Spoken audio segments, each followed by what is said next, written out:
Imagine a city so magnificent that gods themselves called it home, a metropolis of impossible wealth, gleaming palaces, and divine architecture that defied the very laws of nature. They called it Dwarka, the golden capital of Lord Krishna, a realm where heaven touched earth. For over 3,000 years, this was nothing more than legend, a beautiful story told to children, a cornerstone myth of Hindu civilization. But what if I told you that beneath 120 feet of ocean water, lying silent on the seabed off India's coast, scientists may have found the impossible? What if the greatest stories ever told aren't myths, but memories? We're heading to the coast of Gujarat, India, where a series of shocking underwater findings have scientists asking the ultimate question: was Dwarka real? This isn't just about finding a lost city. If what researchers have discovered is true, it could completely rewrite the timeline of human civilization itself. To understand why finding Dwarka would be so revolutionary, we need to understand its story. After the catastrophic Kurukshetra war described in the Mahabharata, Lord Krishna knew his people, the Yadavas, needed a new home. They faced constant threats from powerful enemies, and the heartland of India had been torn apart by war. According to the Bhagavata Purana and other ancient texts, Krishna did something extraordinary. He prayed directly to Samudra, the god of the ocean, requesting a loan of land, 12 yojanas worth, from the sea itself. The ocean god agreed, and land emerged from the waves. But this wasn't going to be just any city. Krishna summoned Vishwakarma, the celestial architect of the gods, to design something unprecedented. The descriptions of what they built will blow your mind. Picture this. Over 700,000 palaces made of gold, silver, and precious stones, wide boulevards laid out in perfect geometric patterns, massive defensive walls that made the city an impregnable fortress surrounded by water, a Vari Durg or water fort, public squares, assembly halls, and gardens so beautiful they seem to defy nature itself. The ancient texts describe sophisticated urban planning that wouldn't look out of place in a modern city. We're talking about systematic drainage, organized districts, and infrastructure that supported hundreds of thousands of inhabitants. This wasn't just a palace, it was a fully functioning metropolis. But here's where the story takes a dark turn, because in the world of epic tales, even paradise isn't permanent. The seeds of Dwarka's destruction were planted at the very moment of its greatest triumph. Queen Gandhari, mother of the fallen Kaurava princes, blamed Krishna for orchestrating the massive bloodshed of the Kurukshetra war. In her overwhelming grief, she unleashed a terrible curse. "Just as my clan has been destroyed," she declared, "so too shall your Yadava clan destroy itself through internal strife." And this will happen exactly 36 years from now. Krishna, knowing the power of a mother's curse, simply accepted it. But fate wasn't finished. A group of arrogant Yadava youths, including Krishna's own son Samba, decided to mock some revered sages. They disguised Samba as a pregnant woman and asked the sages to predict what she would give birth to. The insulted sages saw through the deception immediately. In their rage, they cursed Samba to actually give birth to an iron mace that would bring about the destruction of the entire Yadava race. When the mace materialized, the terrified Yadavas tried to prevent the prophecy by grinding it to powder and throwing it into the sea. But you can't escape fate that easily. The iron powder washed ashore and grew into sharp blade-like reeds. Meanwhile, a fish swallowed one remaining piece of the mace. When that fish was caught, the iron fragment was forged by a hunter named Jara into a deadly arrowhead. The stage was set for the ultimate tragedy. For 36 years, Dwarka flourished under Krishna's rule. It was a golden age of prosperity, justice, and divine governance. But prophecies, especially those born from a mother's grief, have a way of fulfilling themselves. The end came exactly as foretold. The Yadavas, once noble and disciplined, became arrogant and consumed by internal politics. During a festival, they fell into a drunken brawl.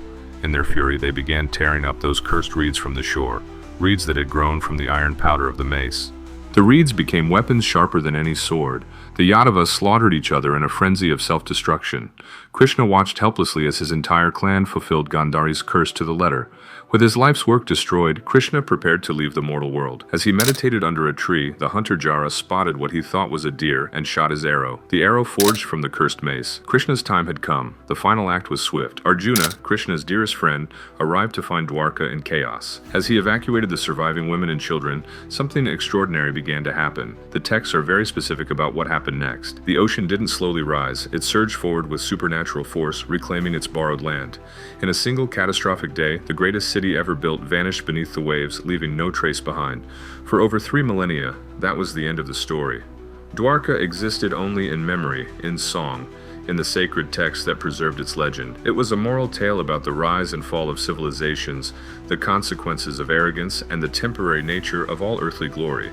But in the 20th century, some scientists began to wonder, what if it wasn't just a story? Enter Dr. Shikaripura Ranganatha Rao, one of India's most respected archaeologists. In the 1960s, Dr. Rao had already made his name excavating Lothal, an ancient Harappan port city. He believed that if ancient texts described specific locations, the evidence might still be out there. Dr. Rao turned his attention to modern-day Dwarka and the nearby island of Bet Dwarka. What his team found was remarkable: distinct layers of ancient settlement, sophisticated pottery, and the foundations of massive stone structures. The artifacts they uncovered were carbon dated to around 1500 BCE, placing them squarely in the late Harappan period, exactly when many scholars believe the events of the Mahabharata took place. But Dr. Rao knew he had only found part of the puzzle. The magnificent city described in the text, the one supposedly swallowed by the ocean, remained elusive. The real breakthrough would have to wait for technology to catch up with ambition. And that breakthrough came in the most unexpected way possible. In December 2000, scientists weren't even looking for a lost city. They were just mapping ocean pollution. But their sonar screens lit up with something that should have been impossible: a massive geometric structure lying 120 feet beneath the waves, stretching for miles across the seabed. What they found would challenge everything we thought we knew about ancient history. We're talking about carbon dates that push human civilization back thousands of years before anything we've ever discovered. We're talking about evidence that could prove the ancient texts weren't mythology, they were historical records. December 2000. The National Institute of Ocean Technology wasn't looking for lost civilizations. They were conducting a routine pollution survey in the Gulf of Cambay, about 100 miles from the traditional site of Dwarka. Just another day of mapping the seabed, documenting industrial waste, nothing extraordinary expected. But then their sonar screens lit up with something that shouldn't exist. Lying 120 feet beneath the surface was a massive, sprawling complex of geometric structures. Clear right angles, straight lines extending for miles. Organized patterns that could only mean one thing. This was no natural formation. This was a city. The implications hit immediately. If this was really an ancient city, it would be the oldest ever discovered. The team deployed mechanical dredges, sending robotic arms down into the murky depths to collect whatever they could find. What came up from those depths sent shockwaves through the archaeological community. Worked stone tools, pottery fragments with sophisticated glazing techniques, semi-precious beads that required advanced craftsmanship, pieces of hearth and construction material. But the most important find was a single piece of fossilized wood that had clearly been worked by human hands, part of one of the underwater structures. This piece of wood was sent for carbon dating to 2 separate laboratories, one in India, one in Germany. Independent verification, no room for error. The results came back identical from both labs. Let me put this in perspective for you. This wood was dated to 7,500 BCE. That's 9,500 years ago. That's 4,000 years before the oldest cities of Mesopotamia. It's 5,000 years before the great Harappan civilization. If this was truly a city, it was the most advanced urban center of its time anywhere on Earth. We're talking about a civilization that predates Stonehenge by 4,000 years. It's older than the invention of agriculture in most parts of the world. This discovery doesn't just push back the timeline of human civilization, it shatters it completely. Now we had a fascinating puzzle. Dr. Rao's excavations near modern Dwarka found a sophisticated city from around 1500 BCE, perfectly matching the time frame of the Mahabharata. But the underwater discovery in the Gulf of Cambay was pointing to something far, far older. Were these the same city? Were they connected? Or was the story of Krishna's Dwarka built upon the memory of an even more ancient civilization? The evidence from both sites was compelling.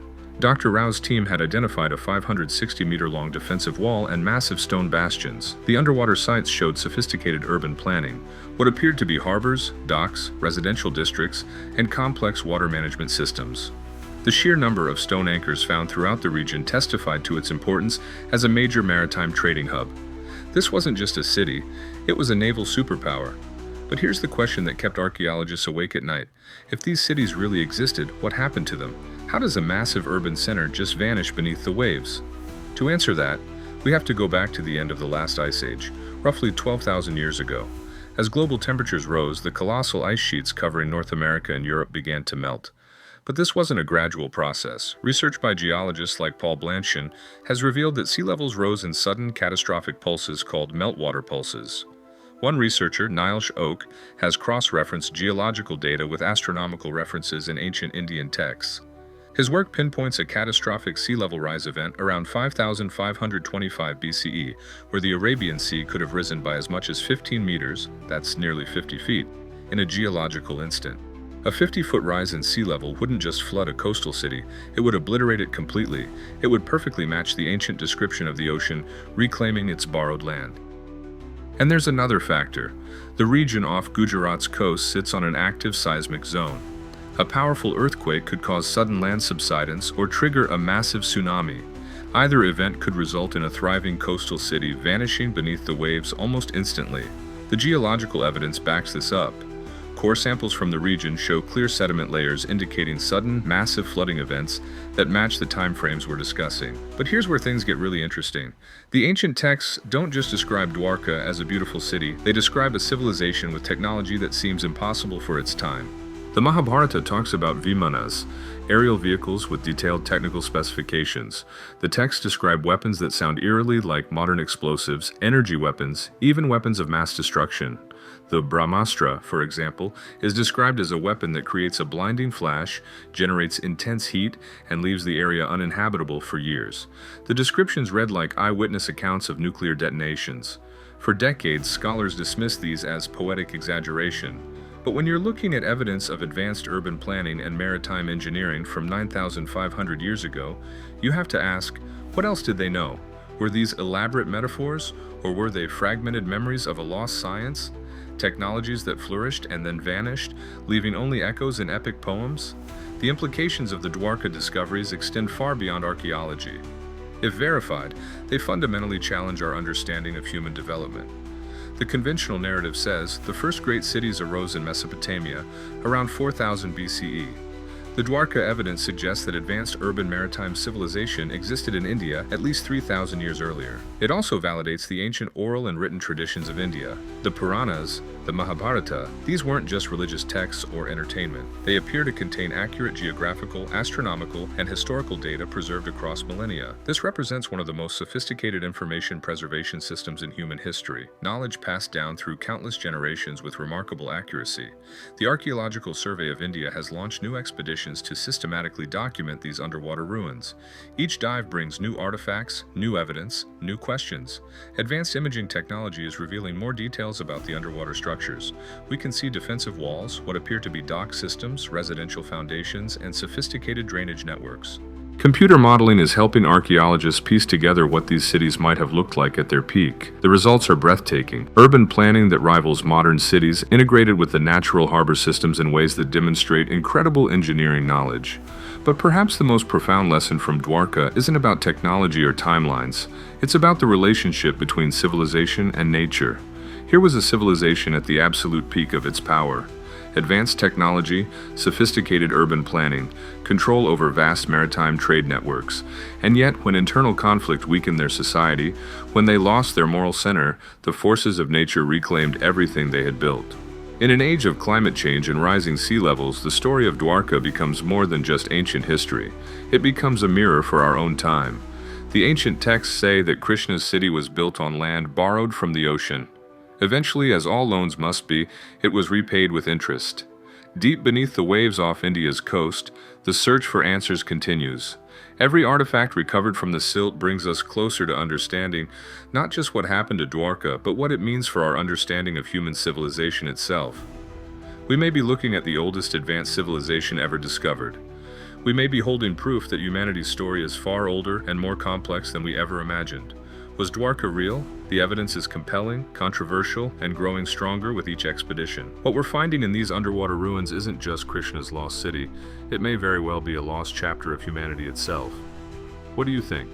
Could these underwater ruins really be the legendary Dwarka? Could our oldest myths actually be historical records? Let me know your thoughts in the comments below, and if you want to join us for more journeys into archaeology's greatest mysteries, make sure to hit that subscribe button and turn on notifications. Thanks for watching, and I'll see you in the next expedition into the unknown.